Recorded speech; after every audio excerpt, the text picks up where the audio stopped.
Miss Aria, the frozen sperm your husband stored in the hospital was taken away 5 years ago and donated to Ms.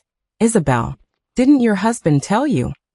Hearing that name, Aria's smiling face froze instantly. She thought she had misheard and asked again, unwilling to believe it. Could there have been a mistake? My husband's name is Julian. The doctor typed on the keyboard several more times and, after confirming everything was correct, said, "There's no mistake, Mr. Julian even sent a banner to the hospital when Ms. Isabel's child was born." Hearing the doctor's words, Aria's hand, which was holding onto the wheelchair, slipped weakly. Her mind was buzzing. 5 years ago, she and Julian had just gotten married. When they got married, Julian said he didn't want her to suffer the pain of childbirth, so he voluntarily got a vasectomy. Aria was incredibly moved, but she was still afraid he would regret it, so she repeatedly persuaded him to freeze his sperm at the hospital before the vasectomy, to leave a way out for the future. Recently, Julian had been mentioning children in front of her. She thought he regretted his decision, so she came to the hospital secretly, planning to surprise him by getting pregnant. But she didn't expect him to give her a surprise first. The name Isabel sent a chill down her spine. Isabel was Julian's childhood neighbor. Julian had secretly loved her for 15 years. When he learned she was going abroad, he prepared a grand confession, but was rejected. Aria was the one who accompanied Julian through that low point, warming him with her sunshine-like personality, and then they got married. Aria thought he had really fallen in love with her, and had let go of Isabel. But now she realized that he had never let go of Isabel. She was just a self-deceiving joke. Seeing her face turn pale instantly, the doctor asked her a few worried questions. Aria forced a smile, saying she was fine, and controlled the wheelchair back home. She entered the house distractedly, thinking no one was home, but she heard the sound of glasses clinking from the balcony. "Julian, are you really going to get a divorce? Aria has been with you for 5 years. Don't you have any love for her at all?" Julian's lazy voice sounded. "Isabel needed me to get married back then to stabilize her marriage. Now that Isabel doesn't need it anymore, I don't want to delay Aria any longer. I only married her because I felt guilty. Does Aria know that you and Isabel have a child? She loves you so much. She definitely won't agree to a divorce. If you really divorce, I think she will definitely turn around and leave, and you won't be able to find her. You'll regret it." Julian laughed dismissively. "She doesn't need to know about the child. The other day I told her that the company was in crisis, and we might have to get a fake divorce for a while. Once she's used to it, I'll tell her the truth. She'll understand. Besides, with her legs like that, where can she go?" Hearing his words, Aria's mind went blank. A fake divorce? She thought he was really in trouble, and even took out her hidden dowry to give to him. But she didn't expect that it was all a lie. Aria's throat tightened, and her heart ached like it was being pricked by needles. She was still planning a future with children with him, planning how to surprise him on their wedding anniversary. But he had already excluded her from his life, summarizing her 10 years of unrequited love and 5 years of marriage with a single word: guilt. She thought she had finally gotten her wish, but she was just a part of their love affair. Looking at her temporarily paralyzed legs, remembering the pain she suffered to save him, she only felt incredibly stupid. Aria frantically pounded her legs, tears falling uncontrollably onto her thighs.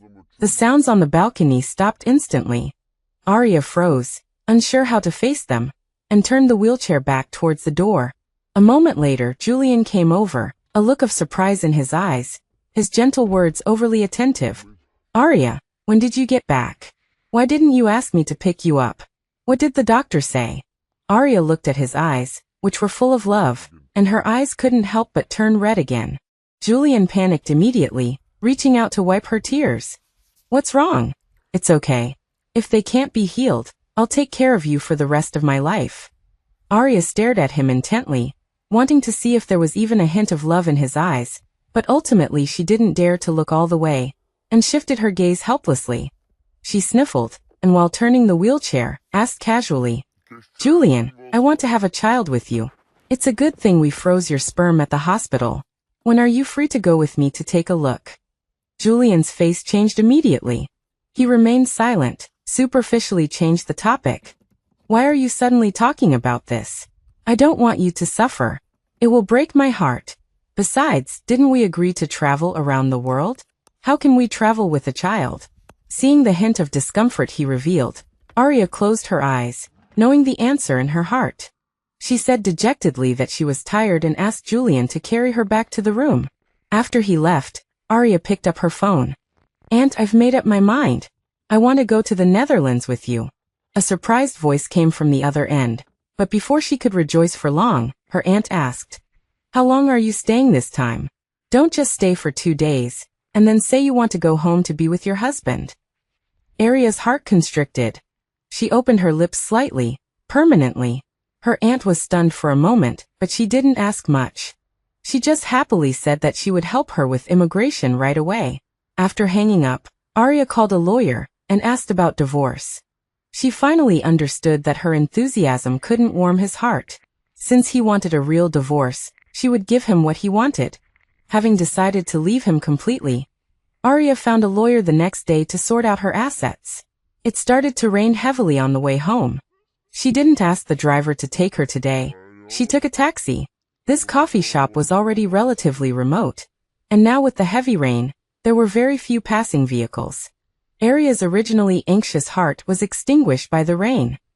She thought it would be nice to watch the rain under the eaves and wait for it to stop. So she refused the owner's offer to accompany her, and watched her close the door and go home. But the rain lasted for a long time, continuing until dark, and still showed no signs of stopping. Arya's legs also began to ache faintly, so she called Julian. "Julian, can you come pick me up?" Knowing that Arya was trapped in the rain, Julian was anxious. He left without saying much, wanting to pick her up himself. Hearing the anxiety in his voice, Arya felt a warmth in her heart. Two thoughts were fighting in her mind. Maybe he wasn't completely without love for her. Could she give him another chance? Just as Julian hung up the phone, he received a text message. "Julian, I'm back." Julian had just turned off the street when he was shocked by this message. The next second, after sending a message to the driver, he turned the car around, stepped on the accelerator, and sped towards the airport. Under the rain, Arya was filled with thoughts of how to tell Julian about her fears and thoughts when she saw him in a while. But she didn't expect that until the night was deep, the heavy rain turned into a drizzle, and the water had reached the bottom of the wheelchair. Julian still hadn't come. Arya's heart slowly calmed down, until it sank to the bottom. She took out her phone again and dialed his number, but no one answered. Finally, it connected, but a woman's voice came through.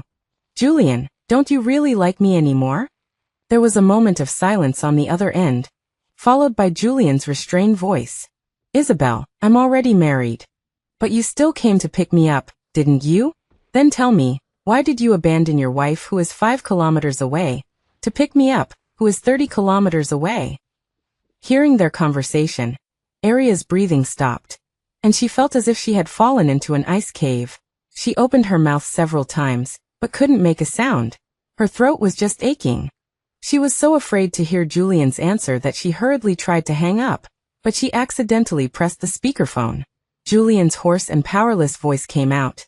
"Yes, I just can't forget you. Are you satisfied?"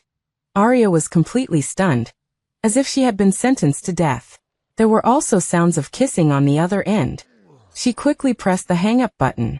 Unbeknownst to her, the phone fell into the rain with her trembling hand. Arya came back to her senses and tried to pick it up, but forgot about her newly disabled legs and fell into the rain. The rain hit her densely, and she suddenly lost her strength and cried out in the rain. Julian had secretly loved Isabel for 15 years, and she had followed him for 15 years.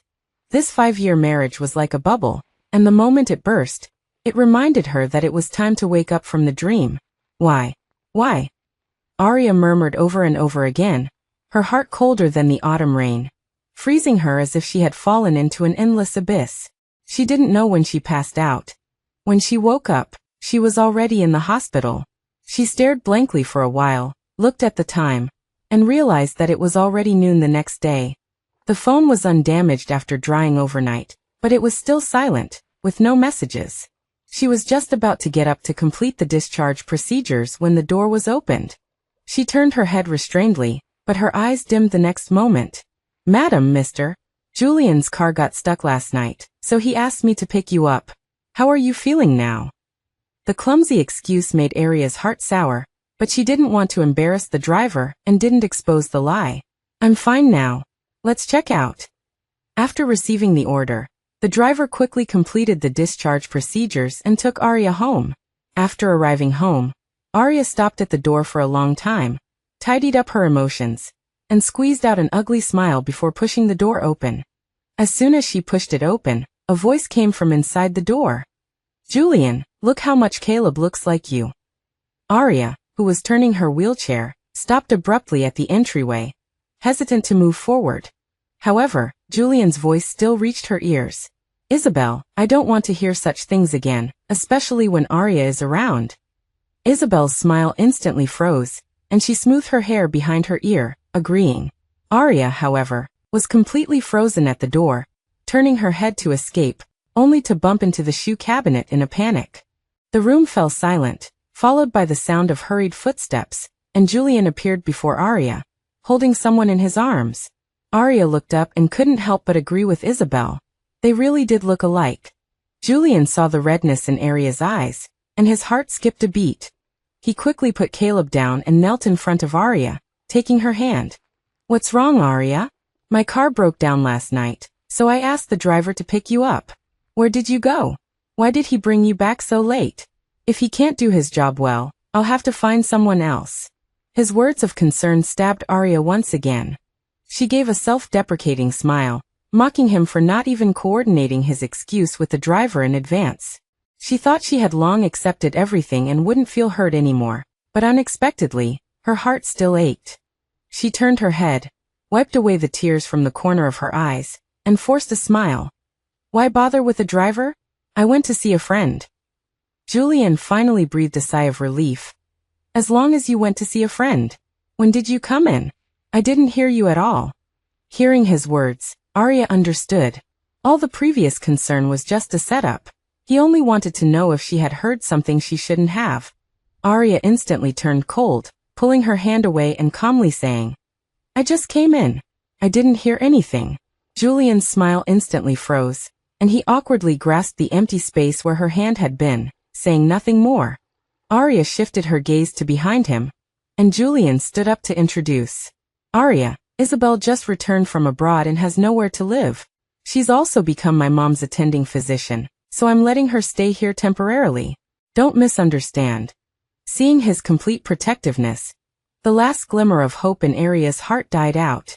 She withdrew her gaze, clenched her hands, and tried to appear as dignified as possible. Okay, I understand. I'm tired. I want to rest first. Julian was startled by her calmness, a strange feeling rising within him, but he didn't delve into it, assuming she was just tired, and went to push her towards the master bedroom. Aria interrupted him. I want to go back to my own room. Hearing her words, Julian stopped in his tracks. Just as Aria was wondering why Julian had stopped, Isabel walked forward holding the child's hand. She pointed to a bedroom door and said, Are you talking about that room? That used to be my room in Julian's house.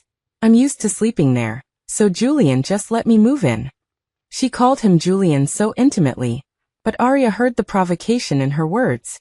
She turned her head in a daze to look at Julian, hoping for a word of protection from him, but there was none. It's just a room. If Isabel wants to live there, I'll give it to her. Aria, if you want, I'll clean up a guest room for you. Hearing his words, Aria closed her eyes, a surge of grievance almost overwhelming her. That room was personally decorated and furnished by Julian when they first got married, specifically for her, because he knew her parents had passed away early, and she had no maiden home to return to. He told her to treat that room as her haven. If he made her angry and didn't realize it, all she had to do was move in, and he would know. But now he had forgotten the meaning of that room. Even saying it was just a room. She pressed her hand to her chest, suppressing the suffocating pain, and said stubbornly with her neck craned, No, I want that room. As soon as the words fell, the atmosphere became heavy. Julian also frowned, wondering what Aria was being so temperamental about for just a room. Just as he was about to speak, Caleb ran towards them. He waved his arms and ran to Aria, hitting her legs and face repeatedly. Bad person. Bad auntie, don't bully my mommy. That's my mommy's room. The child's strength was focused and painful. Aria's legs were sore from being hit. And just as she was about to push him away, he grabbed her hair, causing her a sharp pain, and she instinctively grabbed his wrist. Unexpectedly, he screamed first, his crying echoing throughout the large villa. Mommy, my hand hurts. The bad person is bullying me, wah. Aria was still recovering from the pain in her scalp, physiological tears filling her eyes. She looked at Julian reflexively and saw him looking at Caleb with worry. She followed his gaze and noticed that Caleb's wrist was bleeding, and her heart leaped in shock. Isabel also hugged Caleb, crying with heartache. Just as Aria was still stunned, Julian's reprimand came. Aria, Caleb is just a child. Why are you bothering with him? I already said Isabel is only staying temporarily. Can you stop dwelling on the past? It's just a room. Do you have to oppose Isabel? Aria was increasingly silenced by his blatant bias. She restrained her emotions and opened her mouth. Julian. Before she could finish speaking, Julian interrupted. Don't say anything. It's not up to you to make decisions about this house. I've decided to give her that room. Even if you're angry, you shouldn't make trouble with a child. You've disappointed me too much. Reflect on yourself. After speaking, he carried Caleb out the door, his face filled with the nervous concern of a loving father. Isabel followed behind him. As Isabel passed by her, she flashed a smile, which Aria caught. She suddenly understood everything. Her face still bore the red marks from Caleb's beating. Seeing them as a family of three, she alone was the outsider. Her tears immediately fell uncontrollably, and even her breathing became erratic, making it hard for her to breathe. Aria cried for who knows how long, crying herself to sleep, only to be awakened by a phone ringing. She answered the phone, and her aunt's clear voice came from the other end. Aria, the immigration procedures will be finalized in a week at most. Are you serious about this time? Don't lie to your aunt. Your aunt hasn't seen you in a long time. Aria gave a wry smile. I'm serious. I might be bothering you for the rest of my life. There was a moment of silence on the other end before she spoke again. What about Julian? Did you two divorce? Aria gave a muffled and her aunt felt extremely sorry, but she knew that comforting her wouldn't help. She became unusually enthusiastic. Then hurry up and pack your things. In another week, your aunt will come pick you up. You don't have to bring anything. Holland has everything. She heard the comfort in her aunt's words, and her heart finally felt a little less dull pain. After hanging up the phone, she looked around the room and realized there really wasn't much to take. Since Isabel wanted the room, then she could have it, along with Julian. That night, she found a clean guest room and curled up in bed, quickly falling asleep. She didn't know how long she had been asleep when a clear sound of glass breaking woke Aria up. She followed the sound and found that it came from the master bedroom. She wondered what glass items there were in the master bedroom. As she approached the door, she suddenly felt a jolt of fear and quickened her pace. As soon as she entered, her eyes widened. What are you doing? The room was littered with broken glass. The wedding photo that should have been hanging on the wall was now tattered. Caleb was happily stomping on her face in the photo, muttering vulgar language as he stomped. Isabel looked over with a provocative expression, not taking Aria seriously. She turned her head and instructed her son. Caleb, do you still want a daddy? If you do what mommy told you to do. Caleb obediently said and then picked up a lighter, igniting the diary in his other hand. Aria's pupils shrank and she shouted loudly, Don't! She rushed to stop him, desperately turning her wheelchair, but Caleb seemed to be teasing her, running around so she couldn't catch him. Aria was sweating anxiously. When she finally caught up, the diary was nothing but ashes. Aria carefully picked up the only remaining corner, unable to stop herself from sobbing. That was her parents' only memento, a diary that recorded their short lives. She glimpsed her parents' lives through those words, gaining a little comfort in her lonely teens. After marrying Julian, she brought it to this house. She originally wanted to lock it in the closet, but Julian said that with him around, no one would dare touch it. But he didn't keep his word, and now he allowed others to break in and burn the only item she had to remember her parents. She clenched the piece of paper, no larger than half her palm, and looked at Isabel with bloodshot eyes. Isabel, is this how you teach your child? Destroying other people's belongings without their permission? Have you ever taught him what manners are? But Isabel, who had been looking so smug, now had red eyes. Caleb has never had a father since he was little. I raised him alone. You can say whatever you want about me, but Caleb is still young. Are you going too far by saying that to him? I'll apologize to you, okay? Arya frowned as she looked at her, suddenly sensing a gaze. She turned her head and saw Julian with a dark face. She was stunned for a moment. Julian had already approached. Arya, he's just a child. Why do you have to bother with him again and again? Isabel even conceded and gave you the room. Are you only satisfied if you drive them out? Arya looked at the impatience on his face, and her heart ached. She held up the remaining scrap of paper, trying hard to suppress her sobs. Julian, do you know what he did? Before she could finish speaking, Julian raised his hand and knocked the piece of paper away, his eyes filled with annoyance. So what if he burned a notebook? What boy at this age isn't mischievous? Do you have to make such a big deal out of it and keep harping on it? If you want it, I'll buy you 100, 1,000. Is that enough? Arya watched the paper flutter to the ground, where Isabel stepped on it. She suddenly gave up. She gave a powerless laugh and leaned back weakly in her wheelchair. Enough. I'm sorry. It was my fault. Julian, who was still burning with anger, was stabbed in the heart by her wounded expression. Arya didn't look at him, just staring blankly out the window, but he seemed to see a trace of shattering in her dead eyes. Remorse filled his heart. He was just about to comfort her when Caleb interrupted. Uncle Julian, can I play with this? Caleb was holding a gift box. Julian assumed it was empty and told him he could play with it if he wanted. Arya knew what was inside, however, and quickly said, No, you can't. Julian, who had just felt a little guilty, frowned again at Arya's words. It's just an old box. Can't you be so petty, Arya? Is there anything he does that you approve of? Arya's heart skipped a beat at his words. She looked at his eyes in disbelief, realizing he really did forget what was in the box. Her outstretched hand froze in midair. After a long pause, she still wanted to mention the ring, but Caleb interrupted her. Uncle Julian, I want this box. Can I throw away what's inside? Julian was currently annoyed with Arya, finding her unreasonable, and was naturally accommodating to Caleb. Sure, throw it away if you want. Arya saw Caleb take out the ring, and her heart couldn't help but tremble. She wanted to take it back. Caleb, however, lifted his foot and walked to the fireplace. He paused just before throwing it in and turned to ask Isabel. Mom, this ring is quite pretty. Do you really want to throw it away? Isabel's face changed. She didn't dare look at Julian and desperately blinked at her son, signaling him to throw it away. Julian heard there was a ring inside, and was also shocked. He quickly looked over, but the ring had already been thrown into the fireplace and engulfed by the flames.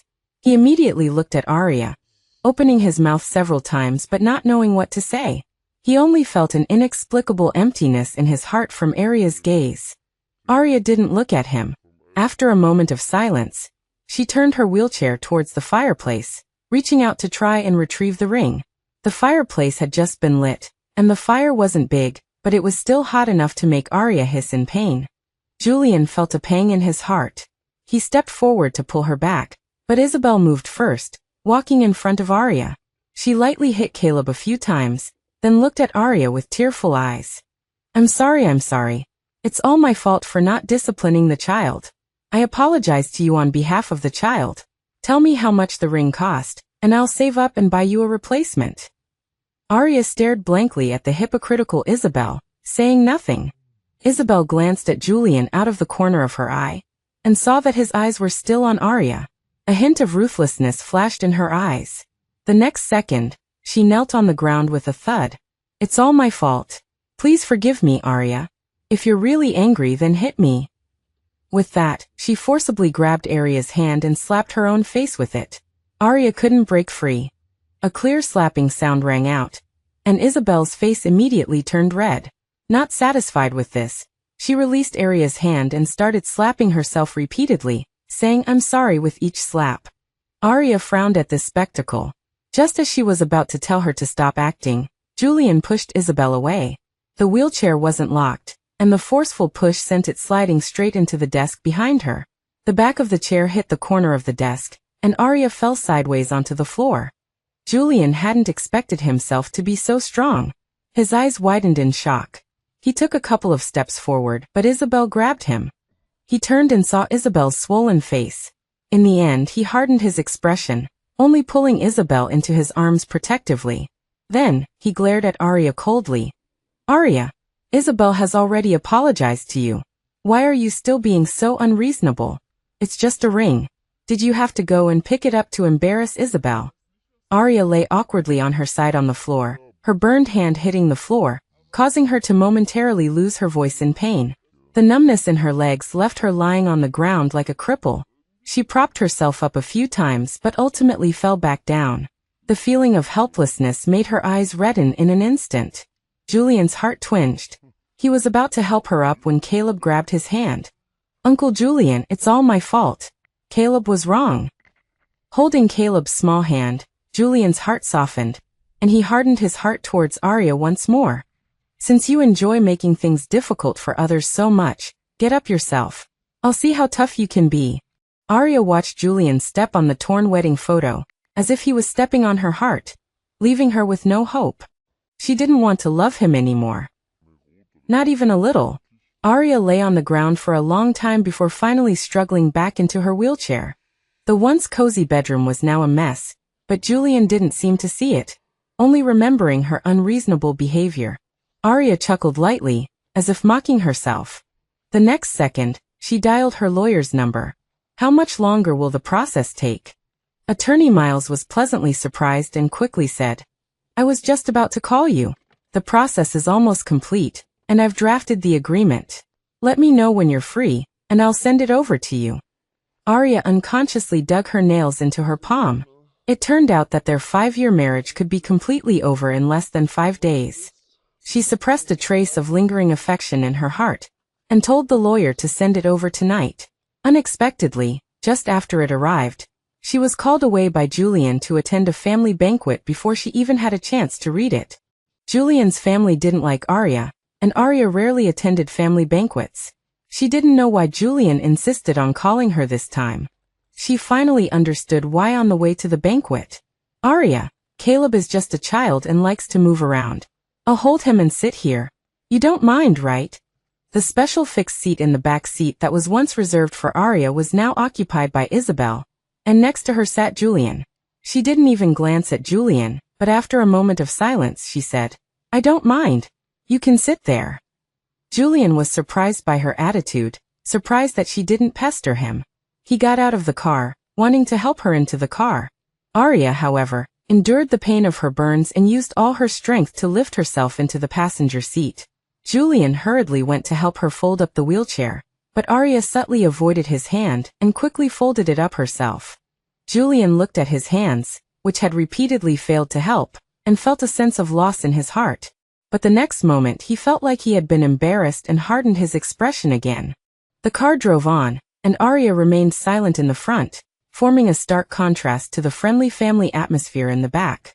After listening for a long time, she finally learned that it was Isabel who had suggested bringing her to the family banquet, with the good intention of improving their relationship, but Julian clearly knew that she and Julian's family had never gotten along. Yet, just because of Isabel's words, he had gone without hesitation to do it. She saw the gentle look on Julian's face through the rearview mirror, and felt a pang of bitterness in her heart. So that's what he was like when he loved someone, not a feigned gentleness, but a natural affection. Arya self-abused herself by looking for a long time until her face was wet with tears. She snapped back to reality and realized that tears were streaming down her face without her even realizing it. She quickly turned to look out the window, closed her eyes, and pretended to sleep, allowing the tears to slowly dry in the wind. This time, Julian's family banquet was still the same as always. Those who usually came, and those who didn't all returned for the banquet. The large and small family filled 5 tables, and Arya only recognized a few familiar faces. She originally just wanted to be a quail and endure it this time, but Isabel mentioned her several times. "I've been living abroad for a long time, and I only found out that Julian was married when I came back. Let's all raise a glass to her and thank her for taking care of Julian for the past 5 years. Isabel had grown up with Julian, and the people at the table were even more familiar with her than Arya. So even though they didn't really like Arya, they still raised their glasses at Isabel's suggestion. Arya felt like she was facing a formidable enemy. Even the smile was forced. She raised her glass and drank it all as a sign of respect. Her alcohol tolerance was never good, and her face turned pale after drinking it. But Isabel didn't plan to let her off so easily. That won't do. So many people are toasting you. How can you only drink one glass? You agree, right, Julian? Julian looked at Arya's cold face and grunted heavily. It's not often that you come here. Who are you giving that face to? If you dislike Julian's family so much, then why did you marry me in the first place? Arya was stunned by his words. He was the one who proposed in the first place. The next second she laughed. What was the point of arguing about these things now? They were getting divorced anyway.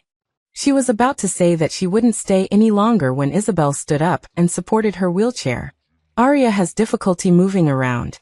Let me help her. I'll make sure she toasts everyone properly, right, Arya? Arya opened her mouth to refuse, but Julian directly agreed for her. Arya, don't refuse a toast only to be forced to drink a forfeit.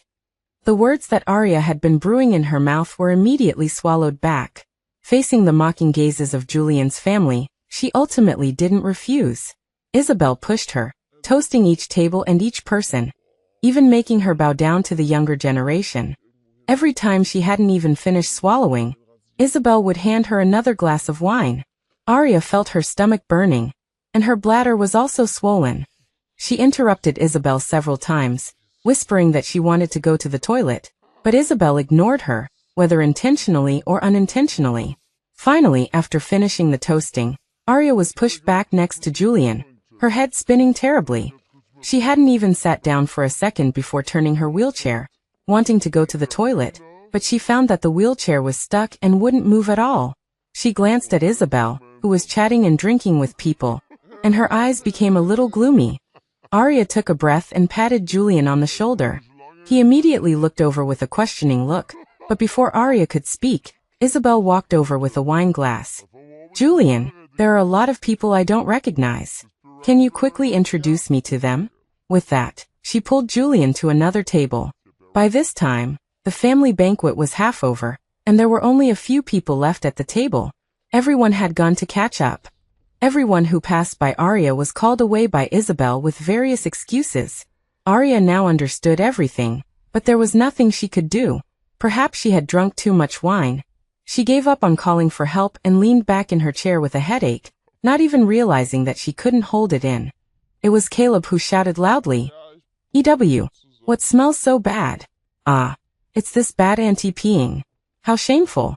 Arya was awakened by the sound, and all sorts of people gathered around, the contempt and ridicule in their eyes undisguised. Arya moved her body and felt the wetness beneath her. She paused for a moment, and a wave of humiliation washed over her. She buried her head low, but her clenched hands and trembling eyelashes showed her helplessness. Those kids had no sense of propriety, their laughter stabbing at her ears. Arya gripped the wheels of her wheelchair tightly, desperately trying to turn and escape, but the wheelchair wouldn't budge. She grew increasingly anxious, trying to avoid their direct gazes, but their eyes were everywhere. Arya used her hands to push herself up, but as soon as her necrotic legs touched the ground, she slid down like a pile of mud. Fortunately, someone caught her before she fell completely. Arya didn't care who it was. She clung desperately to their shoulders, her voice filled with helplessness and panic. "Take me away. Please take me away." The person didn't say a word, but scooped Arya up and carried her to the employee break room before leaving. Arya looked at the change of clothes the person had left on her lap, and her tears instantly burst forth, her shoulders shaking uncontrollably. Just as her sobs echoed in the narrow room, the door was kicked open. Julian stormed in, his face livid. "Arya, I didn't know you already had a new lover. Where is he? Tell me, who is it? You're cheating on me before we're even divorced. You're really something." Arya was so startled by the force of the door that she forgot to cry, and when she heard Julian's words, her eyes were filled with disbelief. She had just been so vulnerable, so humiliated, that a kind employee had helped her to avoid further embarrassment. And yet he thought this of her. How could he think that of her? He knew about those 15 years. How could he think this? Aria's heart was already numb, and her eyes no longer held any pretense of calm, only unconcealed disappointment and anger. Julian, you accuse me of cheating without even asking, you know, Isabel. Before she could finish, Julian leaned close, his face filled with rage. Even now you're bringing up Isabel? Did Isabel tell you to sneak off with another man at the family dinner? Aria looked at him, unable to believe that she had loved him for 15 years. She clenched the clothes in her hands, closed her eyes, and nodded in resignation. Yes, I found another man, let's get a divorce. The veins on Julian's hand, braced beside her, bulged instantly. He nodded furiously. You said it, don't regret it. Aria took a few deep breaths to suppress the lump in her throat, and took out the bag she always carried with her. No regrets, never any regrets, sign it. Julian looked at the divorce agreement she held out, and felt a pang of panic. But the next moment he decided Aria was just playing hard to get, trying to compete with Isabel, so he snatched it away. After looking at it for a few seconds, he scoffed, the words notarized division of property, fueling his rage. Without looking closely at what was being divided, he signed his name decisively, as if to prove that he didn't care at all. Then he threw it at Aria, paced back and forth a few times, and opened the door. See you at the Civil Affairs Bureau tomorrow. Aria didn't say anything, and Julian assumed she agreed. Only Aria knew that there would be no tomorrow. She was leaving with her aunt tonight. A piece of paper no longer mattered. Aria didn't even go home. She changed her clothes and was taken to the airport by her aunt. On the way to the airport, she blocked all of Julian's contact information, only sending one last-time text message. Julian, if my love makes you feel guilty, then I take it back. Fortunately, the child is yours and Isabel's. Otherwise I wouldn't have the heart to leave. Thank you for the 15 years you were in my life. Wish me happiness, and let's never meet again. Furious, Julian stormed back to the banquet hall, grabbed Isabel by the arm and dragged her home. He threw her roughly on the bed and forcefully climbed on top of her. As if wanting to compare her with Aria, he was not the only one she could find. Isabel was startled by Julian's actions for a moment, but within a second she realized Julian's intentions, so she actively put her arms around his shoulders. Ah, Julian. Julian, who was burying his face in her neck, came to his senses when he heard the voice. He sat up and looked at the door, as if waiting for someone, but after a long time, the door didn't open. He deflated instantly, ran a hand through his hair, and released Isabel. Isabel, who had already taken off half of her clothes, was stunned on the sofa, thinking that Julian was just drunk and not in the mood. She chuckled and reached out to touch his chest. Julian, let me help you. Her hand moved downwards, but Julian wasn't stirred in the slightest. He was lost in thought when he was suddenly pulled back to reality by a sharp pain. He widened his eyes when he saw the hand below him and immediately got up. Isabel, I'm married. He pulled up his pants and gave Isabel a rare dark look. Isabel had been rejected twice and was furious, no longer bothering to feign gentleness. But you don't love her. Besides, aren't you getting divorced? Julian frowned when he heard her words and immediately retorted. Who told you we were getting divorced? Isabel immediately shifted her eyes guiltily, and put on a flirtatious smile again, wrapping her arms around his waist. I guess, Julian, you obviously have feelings for me. Why reject me? Julian's face turned livid at her actions, and he pushed her away. Isabel, I said I can't let go of you, but only if you hadn't gone abroad. I'm only helping you because of Mr. But don't cross my line. Isabel, having been pushed away again, lost all semblance of good temper, pushed open the door and left. Julian instinctively wanted to chase after her, but he glanced at the time, and then at the empty bedroom, and stopped. He tossed and turned all night, never hearing the sound of that door opening again. Julian felt a wave of frustration. He knew he should send Isabel a message to ask where she was, but his mind was full of how Aria still hadn't returned. Even though the divorce had been in his plans for a long time, he suddenly felt a bit reluctant. He attributed this to withdrawal symptoms, and finally fell asleep in the early hours of the morning, only to be awakened by a nightmare. In the dream, he saw Aria marry another man and have children with him. Julian woke up covered in sweat, not feeling the expected relief, but only anger. He looked at the empty house and realized that Arya hadn't come back all night, a hint of panic suddenly rising in his heart. He felt that something was wrong, but he glanced at the time and didn't think too deeply about it. At 10 o'clock in the morning, he arrived at the Civil Affairs Bureau on time, took a number, and sat in his car waiting for Arya to appear. But number after number was called, until the sun began to set. Julian still hadn't seen Arya. Yet this didn't annoy him, but instead made his gloomy heart a little brighter. As the Civil Affairs Bureau closed, he threw away the last number he had taken, smiled, and turned the steering wheel to go home. He knew that Arya was reluctant to divorce him. She had been so fierce last night. He had thought she was finally standing up for herself. He drove with one hand and cheerfully took out his phone to call Arya. He intended to forgive her this time. As long as she didn't see that man again, he wouldn't hold it against her. Julian had completely forgotten his previous plans to get a divorce, and was only waiting to hear that familiar voice. But when he called, he found that he had been blacklisted. A trace of doubt flashed in his heart, but then he immediately understood. Arya was definitely shy and didn't know how to face him. Julian simply didn't call again, intending to wait for her at home. Anyway, she couldn't stay away forever. But when he got home, he found the driver, who was on leave today, standing anxiously at the door. As soon as Julian got out of the car, the driver rushed up to him, carrying a large pile of things in his hand. Julian was confused by these familiar items, but before he could speak, the driver spoke. "Mr. Julian, something happened to Miss Arya." Driver Chen was an old man, and tears welled up as he said those words. But Julian's face was dark. "If you can't speak properly, then you don't need to work." Chen was always perceptive, but today he didn't shut up and leave as usual. Instead, he wiped away his tears and continued to speak. He took out the things in his hand to show Julian. "I went out to drop off my kids today and found a pile of things piled up at the door. I saw they were Ms. Arya's and used daily necessities. And then I found a schedule inside. Ms. Arya is going to the Netherlands." Julian was annoyed by his sobbing, but it was just going to the Netherlands. It wasn't like she wasn't coming back. If she gives you something, then keep it properly. Are these little things worth crying over? It's not like she's not coming back. Chen knew that Mr. Julian had misunderstood him, but he choked up and couldn't say anything. Seeing Julian raise his foot to leave, he finally calmed down and said, "That plane crashed. At the same time Miss Arya was supposed to leave."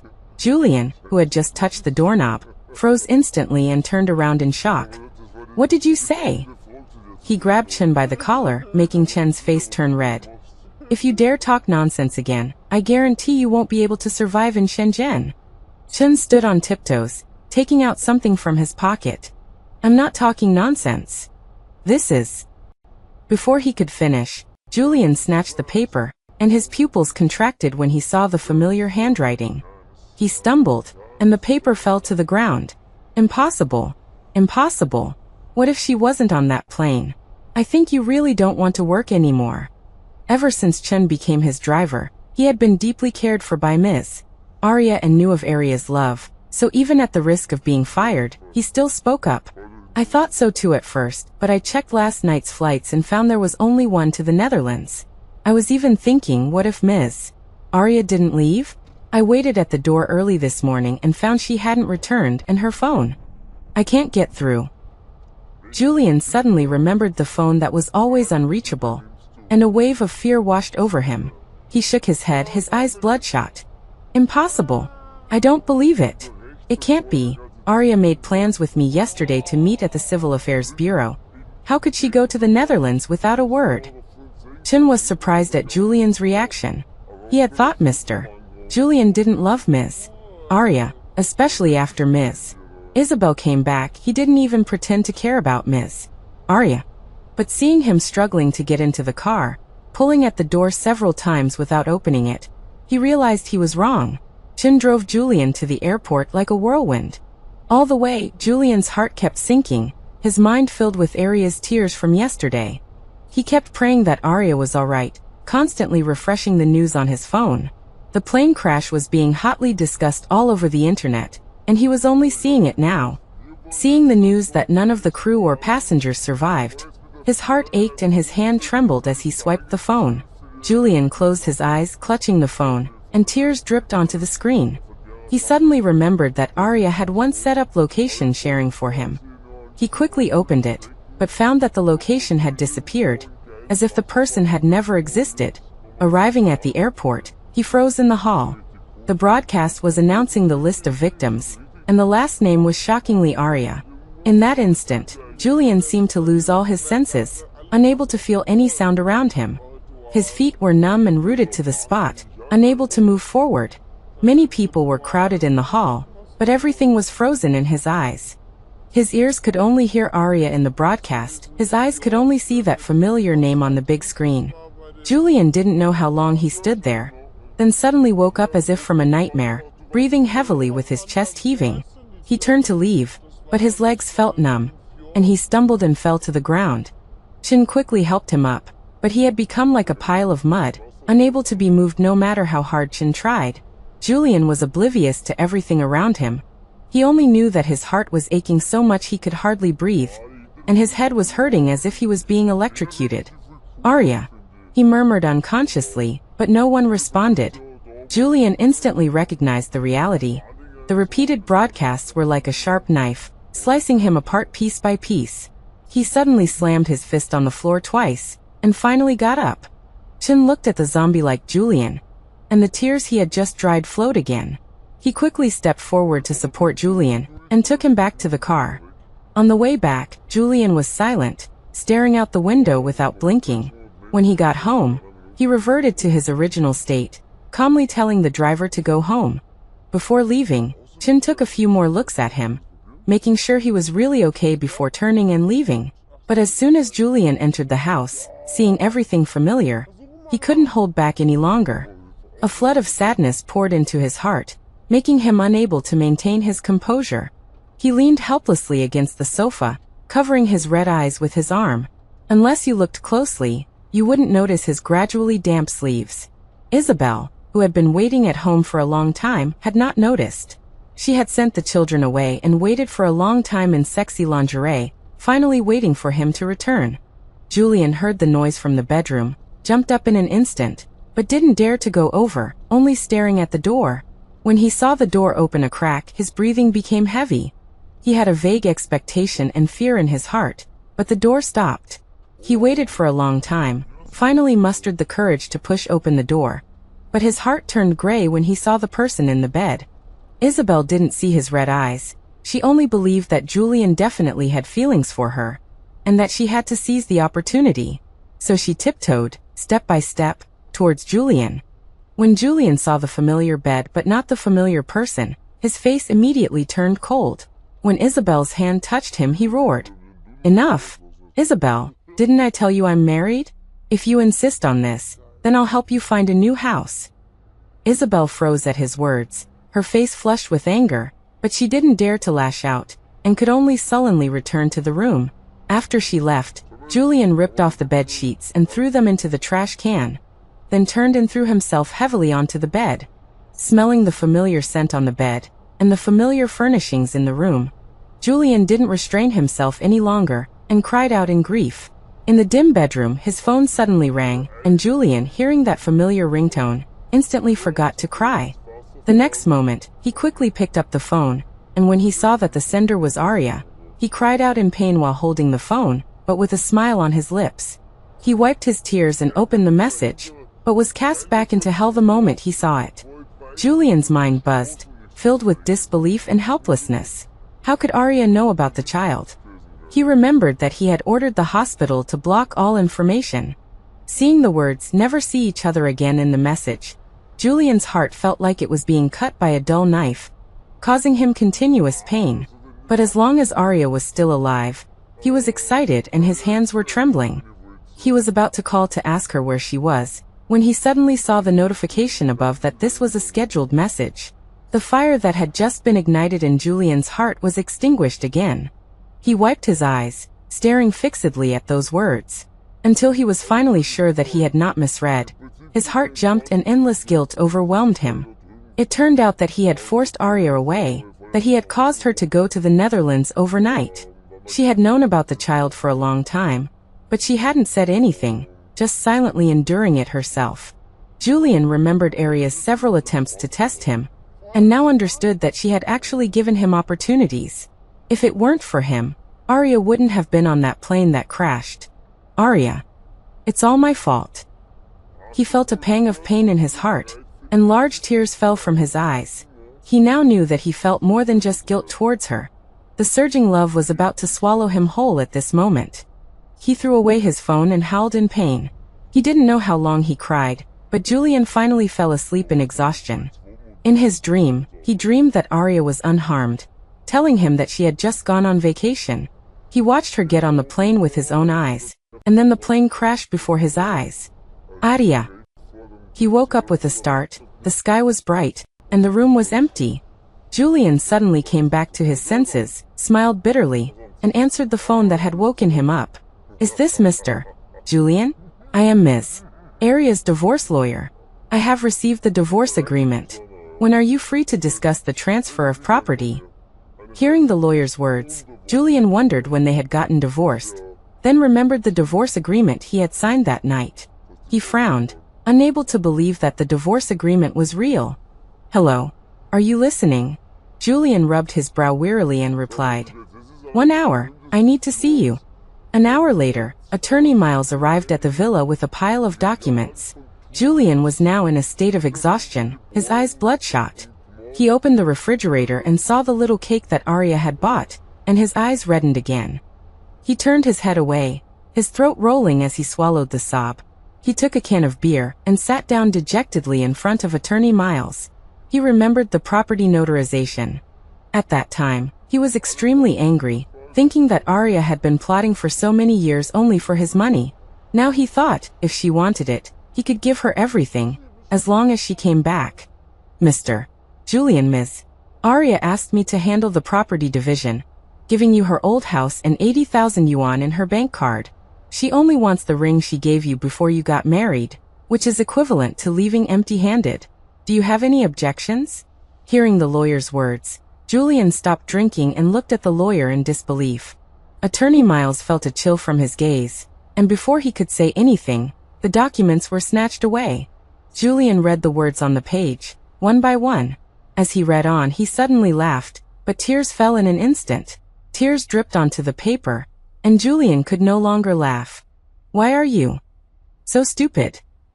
She had already known about his betrayal, and also knew. Her eyes clearly showed Arya's signature agreeing to the voluntary transfer of property. He couldn't be wrong. Attorney Miles pushed up his glasses, interrupting his emotions. The transfer documents are here, you just need to sign. Miss Arya asked me to collect the ring for her. She will come to pick it up when she has time. Julian was awakened by Attorney Miles' words, and was puzzled. Ring? What ring? Attorney Miles was also stunned, and immediately took out a picture of the style that Arya had given him. Ms. Arya said it looks something like this, with an inscription on the inner circle. Julian saw the photo and his memories instantly returned. He ran into the bedroom, opened the bedside table drawer from memory, and when he saw the box, he felt a sense of familiarity. He took out the box and opened it, only to find that it was empty. Julian thought he had the wrong place and pulled open several drawers, but found no other box. When he pulled the last drawer, he suddenly jolted, turned his head to look out the window, and then collapsed to the floor as if his strength had left him. Julian, what have you done? Ah. He punched his face repeatedly, his mind replaying Arya's soulless gaze out the window that day. So she just wanted her ring back, but what had he done? He didn't listen to a single explanation from her, even blamed her for being petty, and let Caleb throw the ring into the fireplace. The images in Julian's mind became clearer and clearer, finally stopping on Arya's hurt when he pushed her to the ground. Just thinking about these things, Julian felt like his heart was being torn apart. I'm sorry, Arya. Julian pounded his chest, remembering everything from the past, realizing what he had done wrong. For so many years, he had been trapped in the shadow Isabel cast on him, never genuinely caring about Arya. He remembered their wedding night, Arya giving him a sincere confession, saying she had a secret crush on him since middle school, her eyes full of joyful fulfillment at that time. But that day, All he could think about was that Isabel should be relieved now. For 5 years after their marriage, Arya gave up her job, gave up her friends, and wholeheartedly maintained their small family. He thought he had been playing the role of a good husband, but now he realized he had been a bastard. Isabel asked him for a child, and although he refused to get back together, he still gave her his sperm. Arya had known everything for a long time, but she didn't expose it, and still tried her best to maintain his face. But he embarrassed her again and again for Isabel, leaving her isolated and helpless. Arya, I beg you to come back, I love you. Not out of guilt. But now there was no one to jump and skip behind him, calling out Julian again and again. Julian covered his face tightly, unable to look at the room again. Until sunset, Julian was still sobbing. He suddenly remembered Attorney Miles was still sitting in the living room, and hurriedly straightened up and walked out. Good professional ethics allowed Attorney Miles to remain sitting upright, raising an official smile when he saw Julian come out. Julian calmly took the document, blinked his sore eyes, and handed it back. I don't want it. This is Arya's thing. I don't want her to have nowhere to go when she comes back. Attorney Miles nodded as usual, and then asked, what about the ring? Julian's eyes were unfocused, choking as he spoke. Let her come and get it from me herself. Attorney Miles obviously didn't know about Arya's situation, readily agreed and left. As soon as the door closed, a sharp, bright voice woke up the absent-minded Julian. Uncle Julian. But Julian now had no good feelings for Caleb, only feeling that Arya was right. Isabel hadn't taught him well. Caleb also felt the adult's coldness, his eyebrows and eyes filled with caution. Uncle Julian, are you angry with Mom? Can I apologize to you for her? Mom didn't mean to smash Uncle Julian's wedding dress, and she didn't mean to burn Aunt Arya's diary, and she didn't mean to have me throw away the ring. I was the one who told everyone about Aunt Arya peeing her pants at the family banquet. Please don't blame Mom, okay? Caleb thought his honesty would make Julian happy, but as his words fell, Julian froze as if encased in ice, unable to move. He turned to look at Caleb, not daring to blink, and spoke in a hoarse voice. What did you say? Caleb was so frightened by his expression that he didn't dare to speak. Julian's tone became heavier. Tell me, what do you mean by intentionally smashing the wedding dress, intentionally burning the diary, intentionally throwing away the ring, and what about the family banquet? Caleb's mouth suddenly turned down, tears gathering in his eyes. He realized he seemed to have said the wrong thing, but Mom told him that this was his dad, so he still told him the truth. So Arya had been speaking so harshly that day because she had been provoked by Isabel. He had actually seen the shattered wedding photos all over the floor when he got home that day, but he thought Arya was just throwing a tantrum, so he ignored it. But now Caleb was telling him that Isabel had personally smashed and torn them to pieces. He couldn't imagine how sad Arya must have been when she saw the photos she had carefully chosen hundreds of times being smashed. He unconsciously clenched his back teeth, his eyes bloodshot as he looked at Caleb. What else? What about the diary? Arya didn't like to keep a diary. As far as Julian knew, she only had one diary, which she had treasured for more than a decade. It was a memento from her parents. When he flipped through the cabinet just now, he didn't see the notebook that used to be there. He thought she had taken it away. Mom read the diary, said the notebook was rotten. The words inside were blurry, and told me to take it and burn it for fun. Listening to his description, Julian's breath hitched, and he recalled the piece of paper he had knocked off that day. The yellowed paper was clearly that diary, but he hadn't noticed. Julian closed his eyes, his mind full of his words at the time. It's just a burned notebook. I'll buy you 100, 1,000, is that enough? How did Arya respond to him then? She said she was sorry she was wrong. He had forced her into this, but she hadn't done anything wrong at all. He was the one at fault. He slapped his face, as if trying to wake himself up from the past, but now it was all too late. He remembered Arya particularly cherishing that notebook. When she first moved here, she had to sleep with it every night. It was later that he promised, "Let it go with me here, no one will dare to touch it." But in the end, it was destroyed with his connivance. Julian clenched his back teeth, his mind throbbing with pain. What else? Tell me everything. Caleb trembled in fright, crying as he spoke. The ring in the box. Mom said to throw it away while you weren't paying attention. Wah, and at the family banquet, Mom told me to say loudly that Aunt Arya peed her pants. Julian knew about the ring, and hearing this, he clenched his fists even tighter.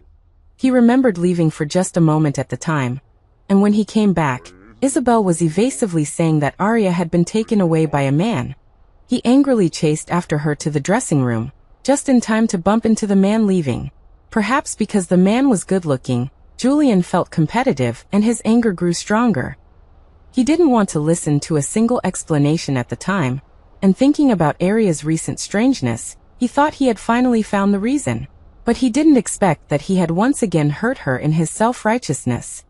He couldn't help but bend down and look at the ground, trying to suppress the heart-wrenching pain.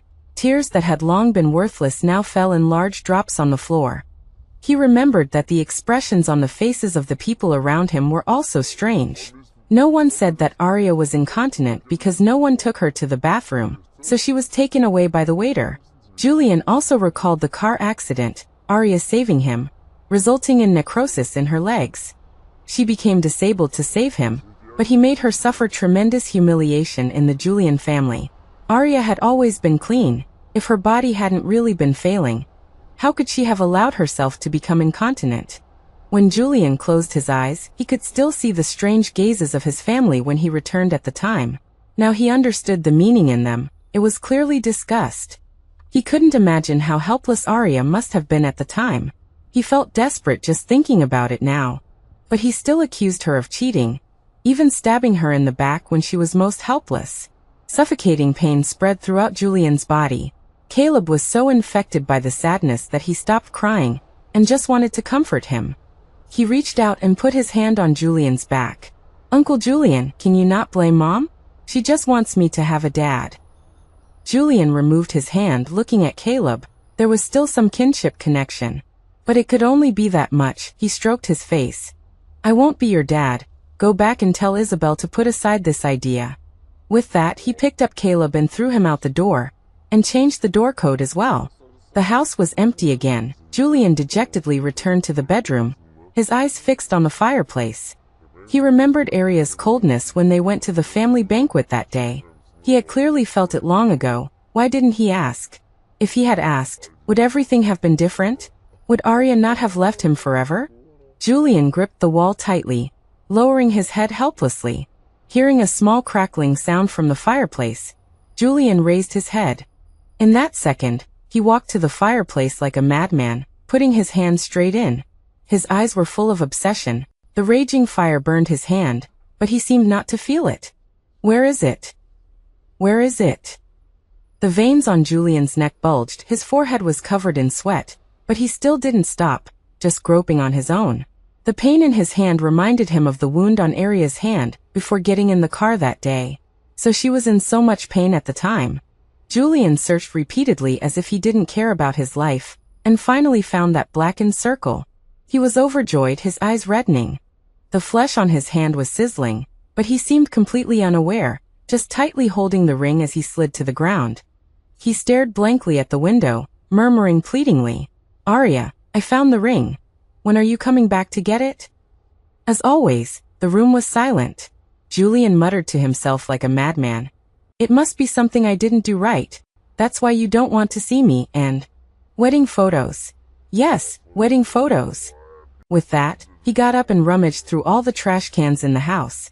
But the cleaning lady had already cleaned up the trash from the previous 2 days. His lips trembled, unwilling to believe it. He continued to search, even emptying the public trash cans outside the door, but still couldn't find them. He finally realized the wedding photos were gone. Unconsciously walking back home, Julian finally broke down, hugging Arya's spare wheelchair and collapsing onto the floor. "Arya, please come back, I miss you so much." A muffled sob echoed in the room. "Don't they say people have souls after they die? Can you come see me? Even if it's just in a dream." Julian realized for the first time how much he loved Arya. Now his mind was filled with Arya's laughter, her tears, and her mischief. He used to confidently believe that Arya couldn't live without him, but now he realized that he was the one who couldn't live without her. Just thinking about the days ahead, without her presence, caused him excruciating pain. Perhaps he was too tired. He finally had a peaceful sleep that night. When he woke up, he perked up a little, tidied himself up, and went straight to the hospital to find Isabel. Thinking of her as the instigator of all this, Julian's eyes filled with ferocity. He went straight to her office, and after a cursory glance, thinking no one was there, he was about to leave when he heard a voice from the corner. "Give me the money. Otherwise, you'll never see your son again. After all this time, you're still suspicious? Didn't you watch me kill that child with Julian? Don't you know if Caleb is your child?" Julian stopped in his tracks and quickly hid behind the door. Isabel, with her back to him, was no longer the gentle and intellectual woman he knew, but rather a shrew. She had the speakerphone on, and the voice on the other end echoed in the cramped office. "Isabel, don't think I don't know you're a whore who's been with thousands of men. You slept with so many people during that time. Don't think I don't know. Don't use Caleb to threaten me anymore. I'm not falling for it." Perhaps the other party was too firm. Isabel changed her previous tough stance and softened. "Teddy, I just need 50,000. I'm back in the country now." The other side went silent for a moment, asking her to continue. "Remember that guy who confessed to me a few years ago? He still misses me. His family is the richest in the country. When I get him, I'll give you 500,000, let alone 50,000. Teddy didn't believe her, and Isabel quickly explained. "Even if he doesn't accept me, I'm now his mother's attending physician. I told him I studied psychology abroad, and he actually believed it and directly arranged for me to come to this hospital. If he doesn't want me, can he not want his mother? I have double insurance, don't you believe me?" The two gradually began to chat happily, but Julian was trembling behind the door. Isabel had been lying to him all along. The child wasn't his, but Arya had lost her life because of it. His mother had suffered from severe depression for many years, and she came back saying she had a way to help, but she said she didn't study psychology at all. Julian's vision went dark, unable to believe that he had been played by a woman. The youthful feelings of the past 15 years were all reduced to ashes at this moment. Anger accumulated in his eyes, and with a force he slammed the door shut, scaring Isabel. Seeing it was Julian, Isabel's face turned pale, and she quickly hung up the phone. Her face showed a moment of panic, and she put on a smile. "Julian, what are you doing here?" Julian walked forward and slapped her face without hesitation. "Stop pretending." Isabel's face turned to the side from the blow, and she was afraid to look up, knowing that he must have heard everything. But she couldn't admit it, otherwise there would be no room for maneuver. If that were the case, she owed tens of millions in gambling debts, and no one would help her pay them back. So she forced a smile and pretended to be confused. "Julian, what are you talking about? I don't understand." Seeing that she still didn't admit it, Julian simply didn't waste any more words with her, took out his phone, and played the recording from just now. Hearing her own words coming from inside, Isabel's heart sank to the bottom, and she didn't even know how to smile anymore. "Julian, let me explain, it's not like this." Julian flung her hand away and grabbed her collar. His eyes were filled with anger. "Don't call me Julian anymore. Isabel, you still want to lie to me. I'm warning you, take Caleb and get back. Otherwise, don't blame me for being rude." He was still thinking about the old kindness of Mr. by saving his mother, and he didn't want to completely cut her off. Isabel was not a Chinese citizen, and what she was doing now was enough to get her deported, but she couldn't leave. If she went back penniless, she would be beaten to death. But she also knew that she would have no more chances with Julian, so after Julian left, she set her sights on his mother. Julian had just slept for a while when he received news from the hospital, and rushed over immediately. Seeing the empty hospital room, Julian's face turned black as coal. "What are you security guards doing? If you can't do it, get out early. What about the surveillance, did you check it?" The director was already sweating profusely, and quickly took Julian to the surveillance room. It turned out that Isabel had secretly transported Mrs. Fu out of the hospital. By the time the nurses found out, she was already gone. Julian ordered them to continue investigating and immediately called Isabel. The phone was hung up, and a text message was sent in the next second. "South City Warehouse, 10 million. Julian cursed angrily and kicked the wall. He asked the driver, Chun, to bring Caleb along and rushed to the South City Warehouse without stopping. He could be played by Isabel once, but he wouldn't be played by her a second time, so he didn't bring any money at all, but directly surrounded the warehouse with people. Isabel really had no experience, and this kidnapping was full of loopholes.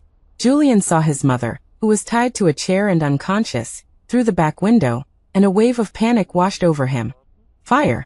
The bodyguards he brought immediately fired a tranquilizer dart. Isabel was still looking around when she was suddenly hit in the neck, and a bad feeling arose in her heart. Sure enough, the next moment the door was kicked open, and Julian walked in with his people. He first looked at his mother and had her sent back to the hospital. Then he grabbed Isabel from the ground and slapped her angrily. Isabel, I originally wanted to let you go for Mr. Baisake, but you insisted on courting death. You don't want Caleb anymore, do you? Caleb was brought in by the bodyguards, but Isabel didn't even look at him and said coldly, if you want him, you can have him. Hearing Isabel's words, Caleb immediately cried loudly. Julian had not expected that Isabel would abandon even her own child. But after thinking about it, it made sense after all, she only cared about herself. Since that was the case, then he didn't need to make things too easy for her. After ordering people to keep her under guard, Julian returned to the hospital to see his mother. When he arrived at the hospital, he learned what inhuman treatment his mother had been subjected to during this time. Seeing the bruises and purple marks on his mother's body, Julian felt a pang of heartache and tightly grasped her hand. Mrs.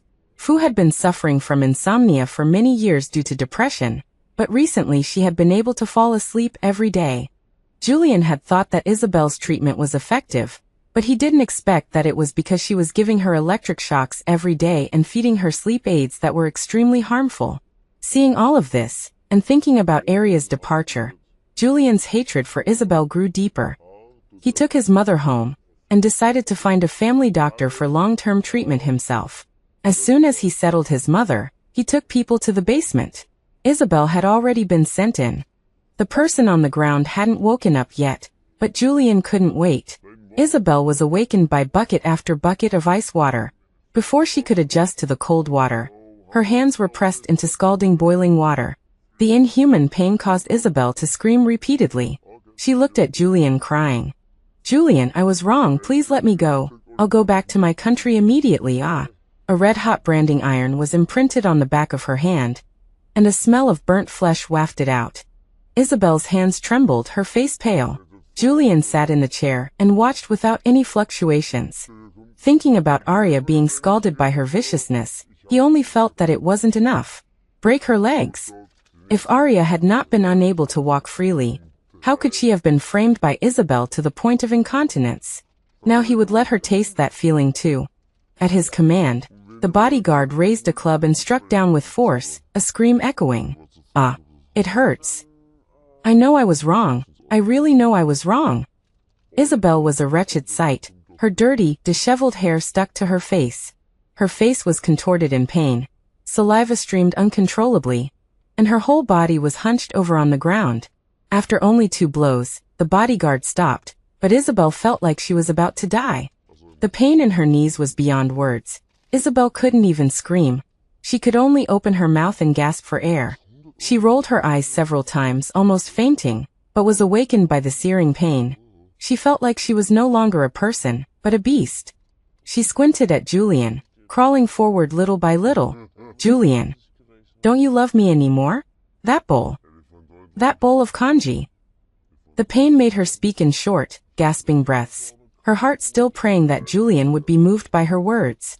But at this moment, Julian's face was full of coldness, even moving the chair back a few inches, the disgust in his eyes as if he had seen something filthy. You sent me a bowl of kanji, I helped you immigrate, sent you for further studies, and even gave you a child. Isn't that enough repayment? But how did you treat me? You killed my child and my beloved. Mentioning his beloved, Julian's nose tingled, and his eyes turned red. Isabel sensed the murderous intent in his eyes and cowered. But Julian did not let her off. He stepped forward and grabbed Isabel's neck. Isabel's face quickly turned red, her eyes almost popping out. She clutched at Julian's hand, trying to pry it open, but it was like an ant trying to shake a tree. Julian was truly blinded by anger. He was completely mad at this moment. It was the bodyguard's reminder that brought him back to his senses. Boss, that's enough. Only then did Julian let go of the person in his hands. Isabel was already rolling her eyes. Released, she quickly gasped for air, using her hands to claw her way further away from him. Julian regained his awareness, stood up, looked at the person writhing on the ground, and shook his hand. Watch her, don't let her run away, and don't let her die. In the following days, whenever Julian thought of Arya, he would go and torment Isabel. So he stayed in the basement almost 24 hours a day. Isabel was already extremely weak at this time. Several days without food or water made her dizzy. She had finally tasted the suffering that Arya had endured, and she was filled with remorse. Julian, fully armed, crouched in front of her and took several photos of her current state. Then he took out the photos of Isabel that he had investigated from behind, and held them up in front of her. Tell me, if those socialites you hate the most and those wealthy businessmen you followed knew what you look like now, do you think you can still stay in Canada? Isabel looked at her glamorous self in the photos, as if she was in another world. But hearing Julian's words, she was filled with fear. Those rich girls usually liked to use her as a topic of conversation. If they knew that she had become like this now, then she might as well die. She desperately gathered her hair with her hands, not wanting Julian to photograph her face, looking like a madwoman. Julian looked at her coldly. I'm letting you go now, you better roll back to your country immediately. Isabel, who had finally been granted a pardon, trembled. No, I don't want to go, I don't want to go. She was now a cripple, and going back would not only mean that she would have no money to earn, but she would also be ridiculed. She didn't want to. But Julian was obviously just informing her, ignoring her request, and ordered the bodyguard to throw her onto the street. Having lost the pleasure of tormenting someone, Julian fell into extreme emptiness once again. The airline informed him to attend the victim's funeral tomorrow, but he felt a sense of avoidance. He felt that if he didn't attend, Arya would still exist in this world. Late at night, he hugged the clothes that Arya used to wear, and just as he fell into a beautiful dream with Arya, he was awakened by the ringtone of his mobile phone. Julian, come to the main family compound. Second uncle's voice on the phone was very serious, which made Julian, who was already annoyed by being woken up, even more irritated. Arya didn't like Julian's family, not only because Julian's family didn't like her, but also because of Julian's family's attitude towards Julian. Julian's father died young, and Julian's family had previously expelled his mother from the Julian family. It was not until Julian was born that they brought the mother and son back, but Fu's mother still did not receive a good look and suffered from depression as a result. Julian had always had respect but no intimacy for the Julian family, and although he was unhappy about being called over this time, he did not show it on his face. But when he returned to the Julian family, his dissatisfaction was revealed on his face. Isabel was sitting in a wheelchair, with Caleb standing beside her. Today, she was no longer as weak as she had been in the past few days. Her eyes were full of determination. As soon as Julian stepped into the living room, he was scolded by second uncle. Kneel down. Julian's expression was calm, and he picked a sofa to sit down. Second uncle was so angry at this scene that his face turned livid. You unfilial son. You don't even want your own biological son. Do you want your father's branch to be extinct from now on? Hearing second uncle's words, Julian only found it funny. He is not my son, even if he is, I don't want him. My wife and the mother of my children will only be Arya for the rest of my life. Everyone present looked at each other in disbelief at his words, and looked at Isabel. Isabel was prepared, and second uncle remained unmoved. You're still lying. The proof of sperm donation is here, and the paternity test is written clearly. You still want to deny it. How did the Julian family have a troublemaker like you? Julian no longer had any humorous emotions at this time. He only got up coldly and heavily. He had respected the Julian family for so many years, he couldn't believe that they would trust an outsider instead of him. Then he had nothing to say. Julian stood up straight away. If you want him, then he can be your grandson. I know better than you whether he is my son or not. Seeing his firm denial, the Julian family also became suspicious. At this time Caleb ran to Julian's feet, crying and wailing. My mother is lying, my father is not Uncle Julian. These words caused an uproar, and Isabel's hand on her leg began to tremble. Caleb, come back. Caleb shuddered and closed his mouth, retreating back to her side. Second uncle also became suspicious at this time and stared at Isabel. Isabel, I believe you, but let's do a paternity test in front of me, so that everyone will be convinced. Isabel's face was pale, but she still nodded. Second uncle immediately called the family doctor, but Julian turned and left. A sudden change occurred, and Caleb's cries were earth-shattering. Isabel was now holding a knife against his neck. Give me 10 million. Otherwise, I'll kill the Julian family's grandson. The paternity test is here. Why don't you believe it? She was completely crazy at this time, and Caleb's neck was already bleeding. Seeing that the scene was silent, Isabel thought she was about to succeed, but in the next second, she was knocked to the ground. The people of the Julian family had seen a lot of the world, and had long been able to deal with this kind of thing with ease. The moment Isabel fell to the ground, a piercing pain came, and she suddenly laughed. Julian, since you don't love me anymore, why did you come to pick me up and favor me? It's all your fault that I'm like this now. You won't have a good death. In her curses, Julian sent her to prison and she was sent back to Canada. As for Caleb, Julian planned to send him to an orphanage, but a childless couple from the Julian family voluntarily adopted him. This farce started in the late night and ended in the early morning. Julian didn't sleep all night and went to the victim's funeral. There were no coffins on site, only a wall of names. Countless relatives of the victims cried uncontrollably, regardless of face and dignity. Julian stood among them like an alien. His face was expressionless, as if he was just there for a visit. But on closer inspection, one would find that his hand in his pocket was trembling uncontrollably, and his eyes were bloodshot and unblinking. Before the end of the ceremony, he left the scene first. But as soon as he walked out the door, he couldn't help but cough, a vibration in his chest, and a mouthful of thick blood spurted out of his mouth, falling directly to the ground.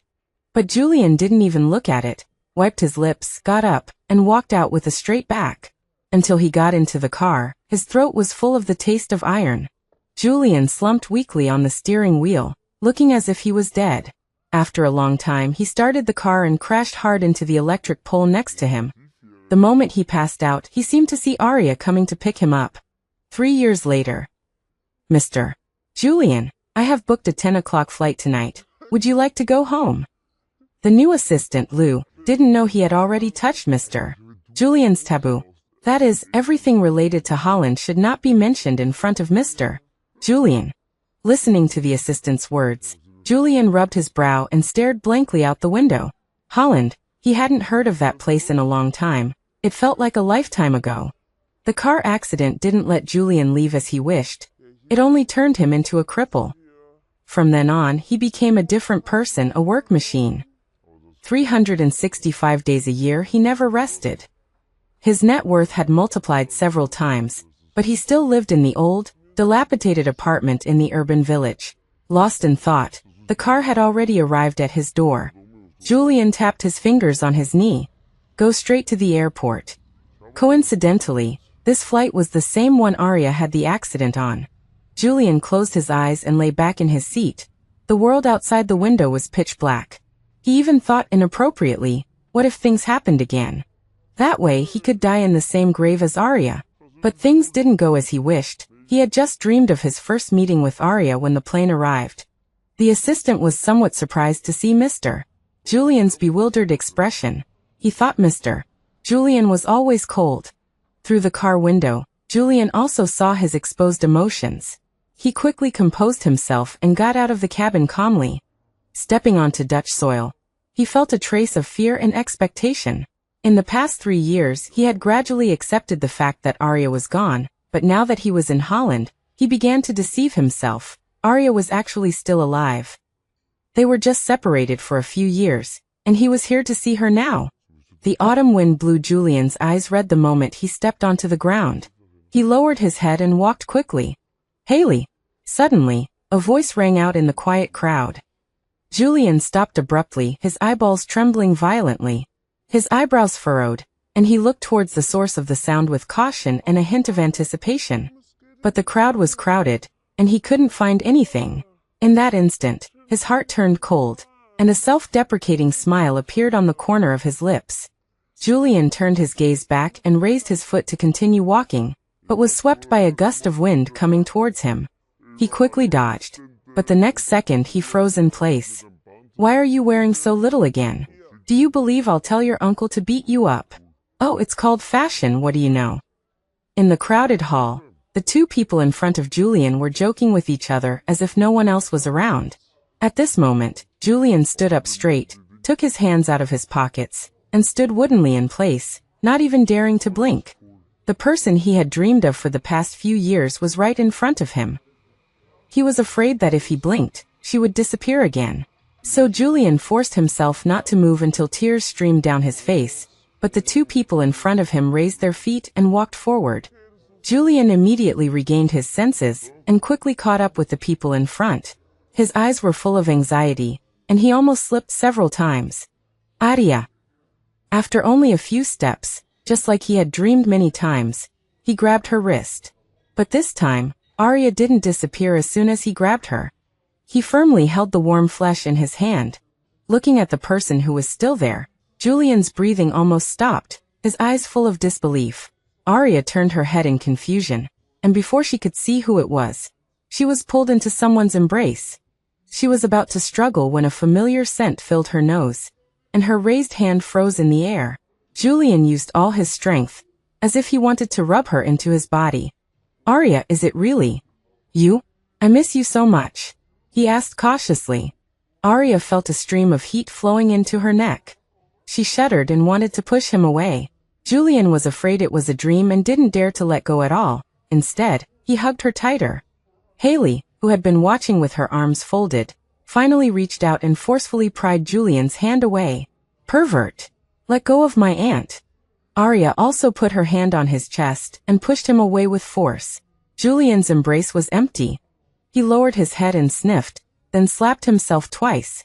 When he looked up again, he realized he really wasn't dreaming. The joy of being reunited after loss filled his heart. His hands and feet trembled uncontrollably, and even his eyelashes were covered with water droplets. Am I dreaming, Aria? You're really still alive. Uncle, are you being silly from being on the plane? We've already gotten off the plane. Wake up. Before Aria could speak, Haley tiptoed and shouted loudly in Julian's ear. Julian was completely awakened by the shout. He took a deep look at Aria and then couldn't wait to hold her hand. Aria quickly dodged, and Haley stood in front of her. What are you doing? You're not allowed to hit on my aunt. Julian helplessly withdrew his hand. Hearing the words in her sentence, he raised an eyebrow. Aunt. Haley raised her neck. Yes. Julian looked at Aria. Aria had already changed from her initial surprise to calmness. Julian, you. Before she could finish speaking, Haley's loud voice rang out again. Uncle. Hearing this address, Julian felt an ominous premonition rising in his heart. Aria also immediately turned her head and put on a sweet smile. Why did you come in? Roman put away the keys in his hand and touched her head. I waited for you for a long time and you didn't come out, so I had to come find you myself. Seeing the scene in front of him, Julian's initial joy was instantly doused with a basin of cold water. Roman looked at the person in front of Aria and asked suspiciously, This is? Aria did not introduce Julian to him, but took Roman's hand and opened her mouth to Julian.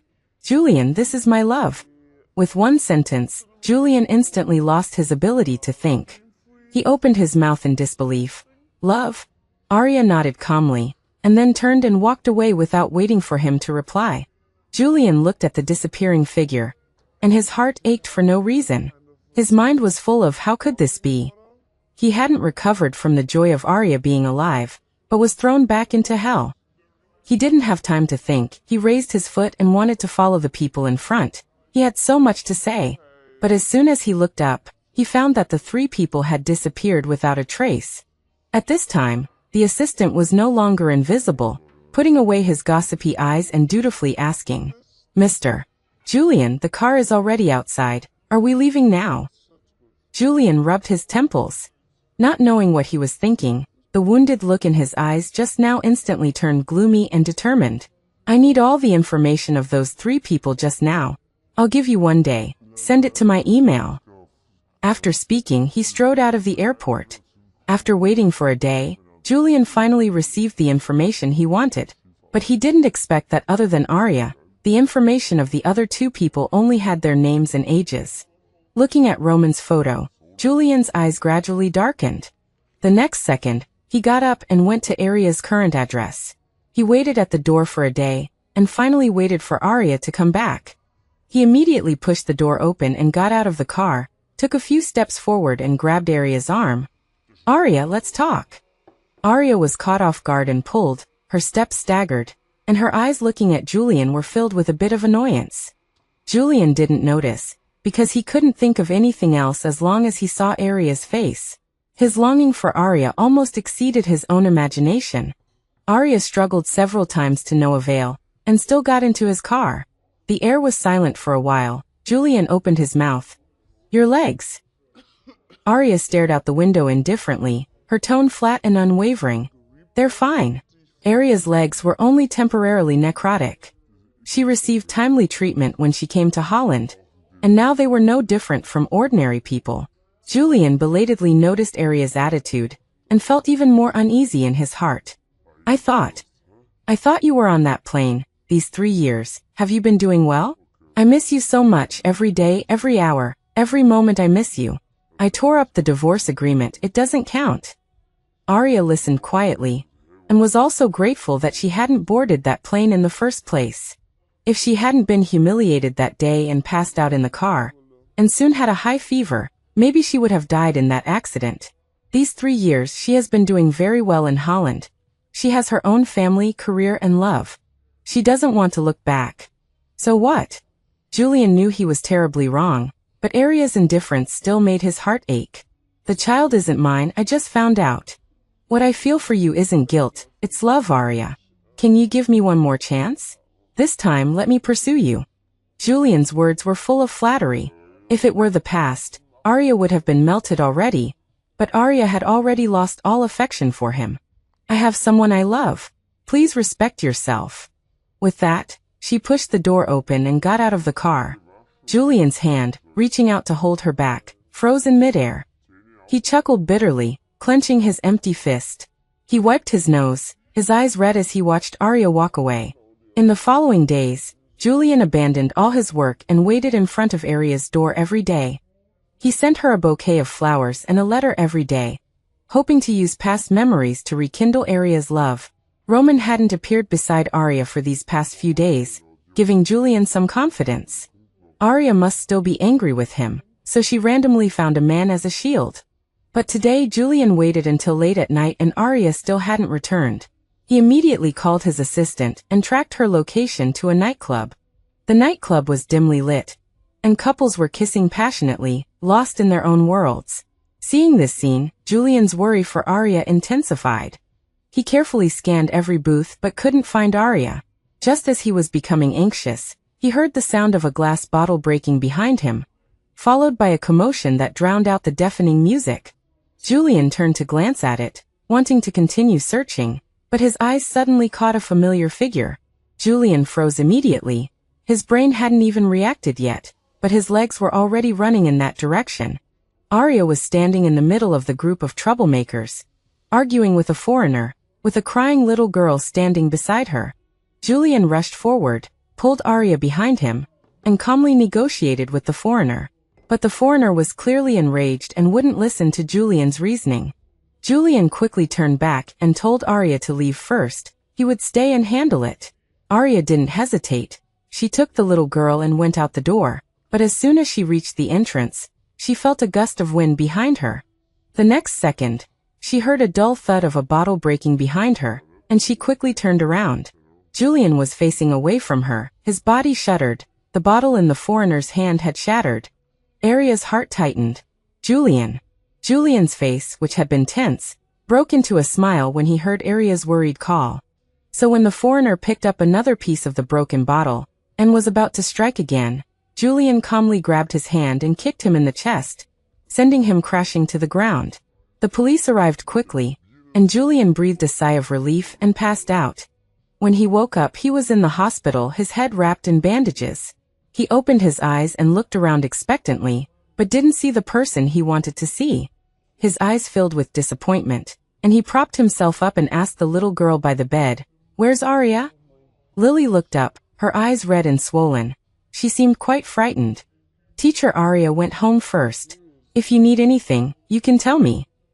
Hearing her call her teacher Arya, Julian guessed that she and Arya were close. He was silent for a long time before speaking. You call her teacher Arya, what does she teach you?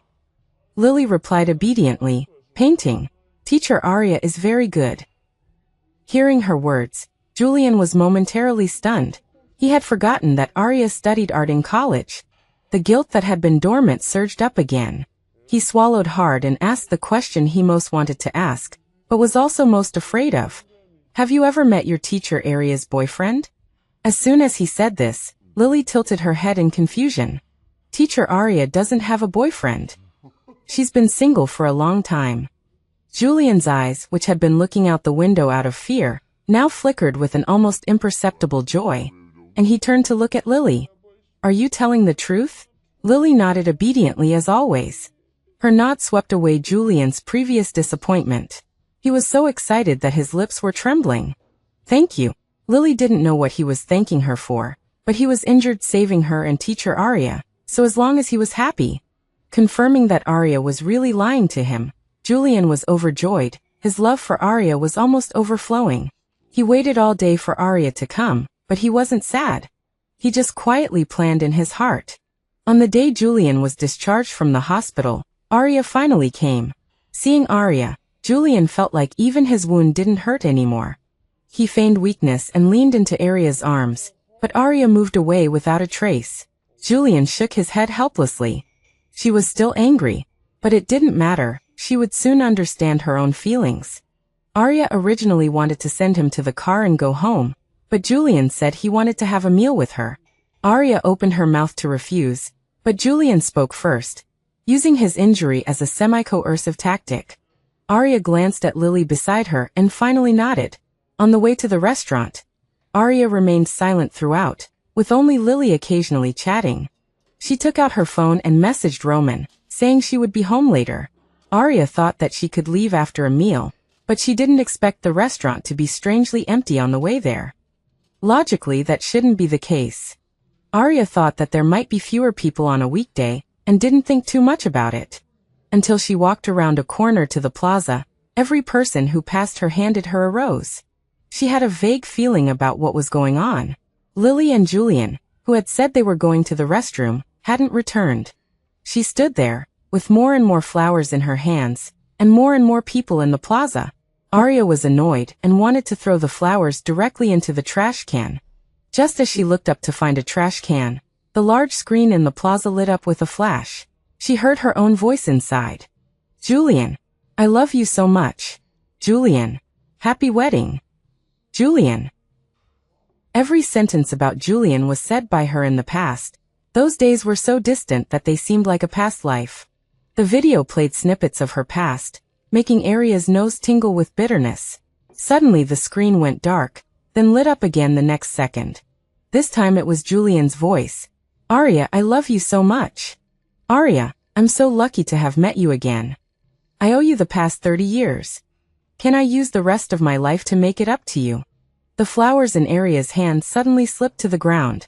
She lowered her head, uninterested in the large screen. Her phone rang repeatedly, and she took it out to see that her WeChat moments were exploding. Julian had spent a lot of money to broadcast the video on screens all over the city. Everyone was watching this grand declaration of love. But Arya felt a surge of anger, her heart sinking to freezing point. Finally, the large screen stopped on Julian's sentence. Arya, I love you. Can you forgive me? The crowd around her started to chant, weakly at first, but then louder, urging her to forgive him. The crowd moved closer and closer, finally opening up a path in front of Arya. The man who said he was going to the restroom, now wearing a white tuxedo and holding a bouquet of everlasting roses, walked towards Arya with shining eyes. Arya watched everything indifferently, feeling no sense of involvement. Julian knelt on one knee, raised the ring box in his other hand, and opened it. Arya, I got the ring back. Can you give me another chance? The familiar ring box contained the restored plain band, only it looked much smaller than before. If you looked closely, you could even see the traces of burning on the band. Seeing the ring, Arya widened her eyes in surprise. Seeing her subtle change, Julian pressed his advantage. You don't need to give me an answer right now. You just need to give me a chance and I'll do the rest. You just have to watch. The crowd started chanting again. Give him a chance. Give him a chance. The noise made Arya feel like she was being roasted on a fire, and she felt annoyed. She quietly looked around at everyone, then lowered her head and asked Julian, "Can everything that's happening now be broadcast on screens all over the city?" Julian thought that Arya was finally going to forgive him, and nodded like a chicken pecking at rice. In the next instant, the two of them were being broadcast live on the large screen. Arya nodded in satisfaction. Julian's lips curled up, and his confidence doubled. "Come back to the country with me, Arya." Arya looked at him calmly, and reached for the ring box. Julian quickly and eagerly moved it closer to her. But unexpectedly, Arya raised her hand and knocked the ring to the ground. Julian's face changed instantly, and before he could pick it up, the flowers in his hand were taken away. Arya sniffed the flowers and then threw them on the ground, stomping them to pieces. "Julian, it's enough to make the same mistake once. The hurt that you and Isabel caused me can't be erased by time. If all of this today was your purpose for saving me that day, then I would rather it had been me in the hospital. Your moral kidnapping is really shameless." Julian's heart sank with Arya's words and he stood up. Arya continued, "I don't want your love, and I don't want to give you my love either. Do I have to repeat it? I don't love you anymore." Julian asked anxiously, his voice choked with emotion. "If you don't love me, why did you hire someone to pretend to be your lover to make me jealous? If you don't love me, why do you still feel sorry for me when I get hurt?" Arya was speechless, too lazy to even explain. Her eyes only filled with indifference. Julian panicked, grabbing her hand. "Are you still angry with me? It doesn't matter. I'll show you that I've changed. Don't say such things, I beg you, Arya." Arya forcefully pulled her hand away, said nothing, and turned to leave. The crowd tried to stop her, and her face darkened completely. "Get out of the way." Arya knew that this was how things would turn out. She wouldn't have secretly married him if she had known it would cause so much trouble. Roman was the man who carried Arya out of the family banquet back then. She didn't expect that she would meet him, her first acquaintance in the Netherlands, so coincidentally. He had seen her at her most embarrassing moment, and Arya, being thin-skinned, had avoided him many times. Later, Roman found the best doctor to treat her legs, and she lowered her guard a little. After letting down her guard, she realized that Roman was really good. Roman was a few years older than her, cold on the outside but warm on the inside, and his care for her was meticulous. She belatedly realized that Roman had actually been pursuing her all along, and there weren't so many grievances between them. But Arya had never accepted his pursuit because she was disabled and didn't want to be a burden to anyone. Julian made her afraid to encounter love again, but this time was really different. Roman kept all his promises, and even her aunt admired him very much. So after Arya's legs recovered, she turned around and proposed to Roman. Arya secretly married him just to avoid a lot of trouble, because Roman's identity was very special. But she didn't expect to cause even bigger trouble for herself. As soon as she got home, Roman was waiting for her at the door, a smile playing on his lips. Arya felt a pang of guilt. He must have found out about what happened earlier.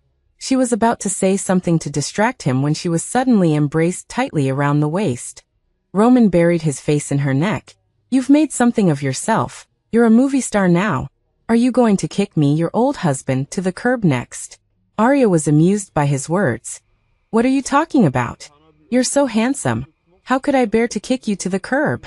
Roman continued to tease her. "So I have to share a wife with that guy?" Arya's guilt dissipated in Roman's joke. She kissed him to show her comfort and didn't mention the matter again. "Why did you come home so early today?" Roman stopped teasing her and touched her head. "There's an auction tomorrow, and the painting you wanted is there. I couldn't wait to come back and tell you. Do you want to go with me?" Arya wanted a painting by a very niche artist. The artist only had 2 paintings in total, and they particularly suited her taste. She had obtained one of them by accident many years ago, but it had never appeared on the market since. Now that the artist was active again, she had to go no matter what. She arrived a little late, but just in time for the painting to be exhibited. The starting price wasn't high, and Arya was about to raise her paddle when someone else did it faster. 200,000. 200,000. It was just a not-so-famous painting, and the whole place was shocked. Everyone looked around for the sucker. Arya also saw Julian 2 aisles away from her, and her lips pressed together. Roman also saw the man, and his eyes instantly turned sharp. With a bid of 200,000, naturally no one would raise the price again. Just when everyone thought it was about to be hammered down, the auctioneer stopped hammering. The crowd looked in the direction of the auctioneer's hand, and saw a handsome man making a gesture of snatching, and casually waving it in front of his eyes. This meant sky-high price. Julian also looked over and was overjoyed when he saw Arya. He had come specifically for this painting today, because he knew Arya liked this artist. He was convinced that Arya was just still angry, and he wanted to use this painting to apologize for what happened yesterday. But he didn't expect to meet Arya here. But when he saw the man next to Arya, he frowned. The ring on that man's hand was conspicuous, making his heart flutter with panic. Since a sky-high price had been bid, Julian didn't need to compete any further. He had originally intended to give it to Arya anyway. After the auction ended, he immediately walked towards Arya.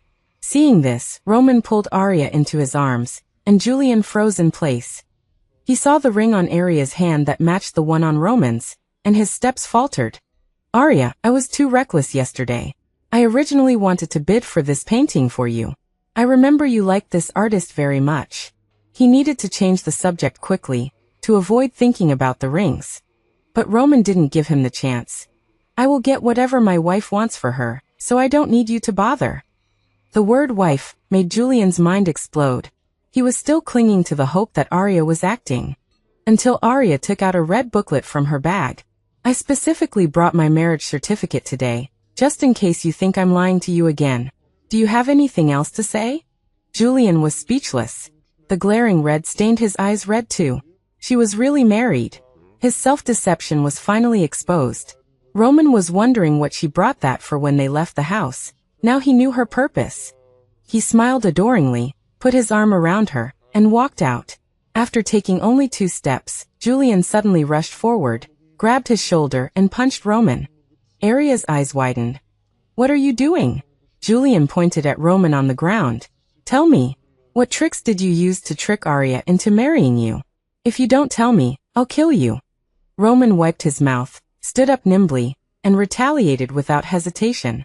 The two of them wrestled on the ground, and no matter how Arya tried to persuade them, it was no use. Julian was no match for Roman, and was beaten without any ability to fight back. Only then did Roman get up and gently touch Arya's face. It's okay, let's go. Julian lay on the ground, his brain blank. His heart ached faintly. Watching the departing figures, tears streamed down his face like broken beads. Arya really didn't love him anymore. He was a complete failure. He returned to the hotel like a dead man, and saw a box at the hotel entrance. He opened it and found the letters and flowers he had sent to Arya. The flowers had withered, and the letters had been opened. He opened them, and was about to throw them away when he saw other words at the end, and immediately stopped. Then he opened each letter, and found that Arya had written a few lines of reply at the end of each one. She repeatedly said that she didn't love him, and told him to let her go. Julian quickly finished reading, covered the letters with his hands, and sat on the ground crying bitterly. He really made a mistake from the beginning. A mistake in involving Arya in his selfish desires, causing her to have to spend a lifetime healing. He cried at the door until he was about to faint, and was finally taken into the room by his assistant. His emotions gradually calmed down, and he finally let go of his obsession with Arya, but he couldn't let go of love. So he picked up his pen, and wrote a final letter to Arya. Arya received that letter when she found out she was pregnant. Seeing the familiar envelope, she immediately stopped smiling, but she didn't expect that this time the letter only had one sentence. Arya, I will never come to the Netherlands again in this lifetime. I don't know how to love someone, but as long as you need it, I will be your safety net for the rest of your life. I'm sorry. Roman glanced at it from behind her and clicked his tongue in disapproval, took the paper unceremoniously, tore it up, and threw it in the trash. Seeing tears in Arya's eyes, he felt a pang of distress. You can go back to him, don't worry about me, As long as you're happy. Arya immediately pouted, and tears were about to fall. Roman, will you love me forever? Roman was stunned. He didn't expect her to ask that. But he still gently wiped away her tears, his eyes filled with utmost sincerity. I will.